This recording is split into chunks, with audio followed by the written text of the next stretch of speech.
मैं सुबह कितनी भी देर उठूं, आप मुझे बिल्कुल भी नहीं जगाओगी जल्दी। आप मेरे को कुछ भी नहीं कहोगी देर उठने पे। मैं कितनी भी रात को रील्स स्क्रॉल करूं, कितनी भी रात को, आप मुझे रील्स स्क्रॉल करने पे कभी मना नहीं करोगी। और जो मैं बोलूंगी वो बनेगा इस घर में। ये टिंडे तोरी करेले ये सब नहीं बनने चाहिए। जो मैं बोलूंगी आज से वो बनेगा इस घर में।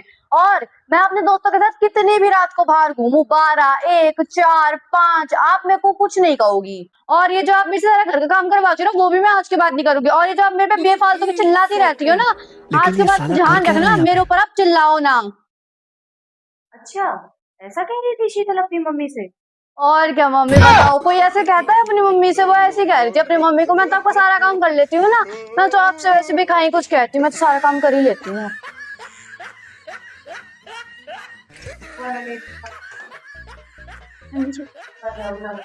जी।